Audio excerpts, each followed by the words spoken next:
আরামের বিছানা, প্রাণের প্রিয়তমা স্ত্রীর সংস্পর্শ সারতে মন চায় না। এই সময় যদি ওই আরামকে কুরবানি করে পানি দিয়ে ওযু করে যখন মসজিদের দিকে রওনা দেয়, ঘন কুয়াশার মধ্যে চাদর গায়ে দিয়া, জ্যাকেট গায়ে দিয়া, কোট গায়ে দিয়া, মাফলার মাথায় দিয়া, শীতকে উপেক্ষা করে যেই মুসলমান মসজিদে রওনা দিয়ে দেয়, আল্লাহ পাক এই বান্দাকে দেখে 7 আসমানের উপর থেকে মুস্কি হাসি দেয়। কিভাবে নিয়ামতের শুকর আদায় করতে হবে? ঘরের ভিতরে, খেতার ভিতরে, কমফোর্ট এবং ল্যাবের ভিতরে, কম্বলের নিচে শুধু বলবো আলহামদুলিল্লাহ, ঠিক না? ফজরের সময় যখন আজান দেয়, ওই সময় লেপের ভিতরে যদি আমি আলহামদুলিল্লাহ বলি, শুকর আদায় হবে? ওই সময় শুকর আদায় হলো ওযু করে মসজিদে হাজির হয়ে যাওয়া। এটার নাম হচ্ছে শুকরিয়া আদায় করা, ঠিক কিনা বলেন? আমার প্রিয় ভাইয়েরা, মাদ্রাসায় আমরা যে সময় ছোট সময় পড়েছি, মাদ্রাসায় যদি জামাতে শরীক না হতো ছাত্ররা, বোর্ডিং এর ছাত্ররা, তাহলে তাদের খানা বন্ধ হয়ে যেত। কি বন্ধ হতো? বোর্ডিং এর খাবার বন্ধ। তুমি জামাতে শরীক হও নাই, কিসের খাবার? খাবার বন্ধ। এবার কিছু ছাত্ররা জামাত ফেল করত, উস্তাদ, নিগরানি উস্তাদ, ওটা দেখার জন্য আবার ঘরের পাশে যাইতো। ওরা কি করে? এবার দেখে যে আল্লাহু আকবার, আল্লাহু আকবার, আশহাদু আল্লা ইলাহা ইল্লাল্লাহ, ইকামত চলতেছে। তাহলে বুঝেন না, জামাত ফেল করলেও ঘরের ভিতরে বন্ধু তলবে ইলম কয়েকজন মিলে জামাতে নামাজ পড়ছে। এবার উকি দিয়ে দেখে যে একজনও বাইরে নাই, সব লেপের ভিতরে, কিন্তু ইকামত জোরে জোরে চলতেছে। তা এই ইকামত, এটা হচ্ছে খাবার জারি রাখার ইকামত, ঠিক কিনা বলে? তো এইভাবে যদি ঘরের ভিতরে বসে আমরা আলহামদুলিল্লাহ বলি, আল্লাহ তাআলা আমাদেরকে মুসলমান হিসাবে কবুল করলেন। এই প্রকৃত মুসলিম হওয়ার এই শুকর আদায়, কৃতজ্ঞতা আদায় করা হবে না। সম্মানিত হাজিরিন, শুরু হয়েছে শীতকাল, ঠিক না? শুরু হতে যাচ্ছে। এই শীতকালটা হচ্ছে মৌসুম আল ইবাদা, ইবাদতের একটা বসন্তকাল। সুবহানাল্লাহ। মুসলমানদের জন্য শীতকাল হচ্ছে রহমত, নিয়ামতে পূর্ণ এই কালটা। সুবহানাল্লাহ বলবেন না? লিইলাফি কুরাইশ ইলাফিহিম রিহলাতাশ শিতাই ওয়াস সাইফ ফালইয়াবুদু রাব্ব হাযাল বাইত الذي أطعمهم من جوع وآمنهم من خوف। বলেন আল্লাহু আকবার। কুরাইশদের উপরে আসক্তি আছে, তাদের বিরাট প্রয়োজন আছে। তারা শীতকালে আর গ্রীষ্মকালে সফর করে। যদি তারা আল্লাহর কাছে নিরাপত্তা চায়, শত্রুদের হাত থেকে বাঁচতে চায়, যত আযাব আর গজব আছে সবকিছু যদি তারা বাঁচতে চায়, তাহলে একমাত্র একজন মালিকের ইবাদত করতে হবে। মালিকের নাম কি? ফালিয়াবুদু রাব্ব হাযাল বাইত।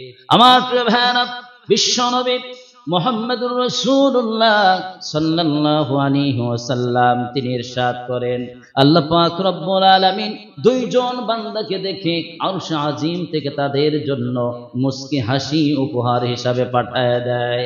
সেই বান্দা হলো 1 নম্বরে যেই ব্যক্তি আল্লাহর জমিনে আল্লাহর দ্বীনকে বুলন্দ করার জন্য, আল্লাহর জমিনে আল্লাহর দ্বীনকে প্রতিষ্ঠা করার জন্য, কায়েম করার জন্য নিজের জান মাল যা কিছু আছে সব নিয়ে জিহাদের ময়দানে ঝাঁপিয়ে পড়ে। তার জানও চলে যায়, মাল সব দিনের রাস্তায় কুরবানি করে দেয়, এমনকি তার নিজের সব থেকে প্রিয় যেই জীবনটা, এই জীবনটা পর্যন্ত আল্লাহর রাস্তায় অক্ষ করে দেয়। ঘরের মধ্যে সম্পদ ফিরে আসে না, নিজেও কোনোদিন আর ঘরের ফিরে আসতে পারে না, সন্তানের মুখ দেখতে পারে না, বিবির মুখখানা দেখতে পারে না, সবকিছু কুরবানি করে দেয় কার জন্য? হানজালা কেবল বাসর রাত হয়েছে, ফরজ গোসল হয়ে গেছে, তার উপরে ওয়াজিব গোসল ফরজ করতে হবেই। এমন সময় আন্নাফির মদিনার গলিতে আওয়াজ ভেসে আসলো।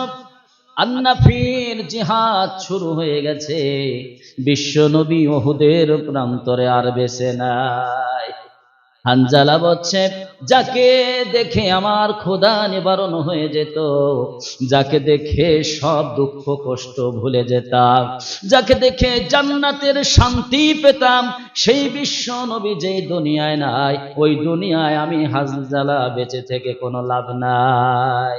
জিহাদের ময়দানে চলে গেল, লড়াই করলো, কাফেরদের সাথে যুদ্ধ করলো, অনেক কাফেরকে জাহান্নামে পাঠিয়ে দিল।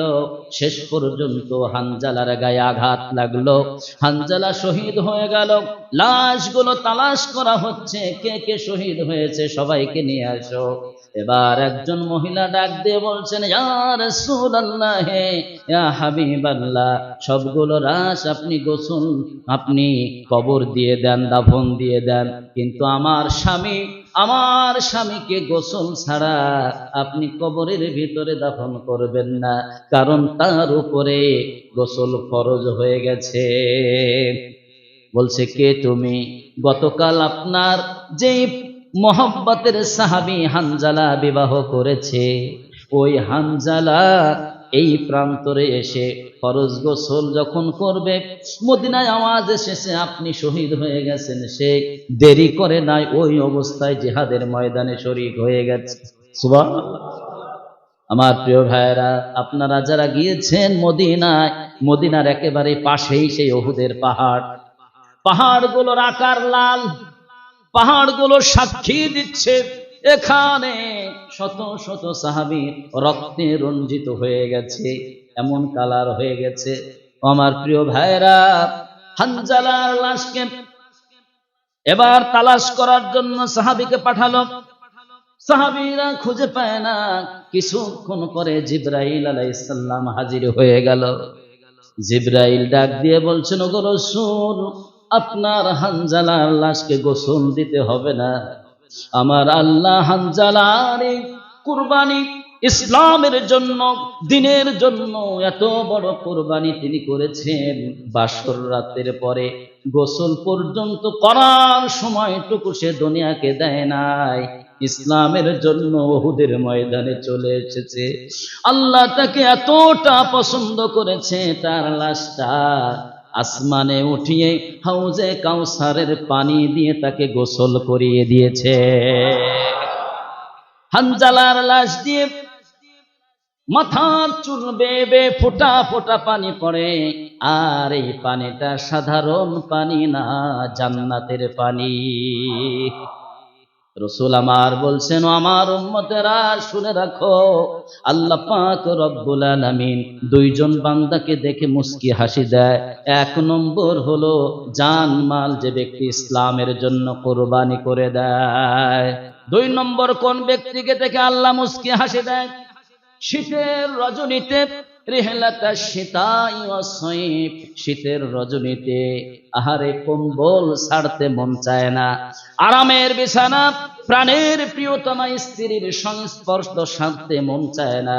এই সময় যদি ওই আরামকে কুরবানি করে পানি দিয়ে ওযু করে যখন মসজিদের দিকে রওনা দেয়, ঘন কুয়াশার মধ্যে চাদর গায়ে দিয়া, জ্যাকেট গায়ে দিয়া, কোট গায়ে দিয়া, মাফলার মাথায় দিয়া, শীতকে উপেক্ষা করে যেই মুসলমান মসজিদে রওনা দিয়ে দেয়, আল্লাহ পাক এই বান্দাকে দেখে সাত আসমানের উপর থেকে মুস্কি হাসি দেয়।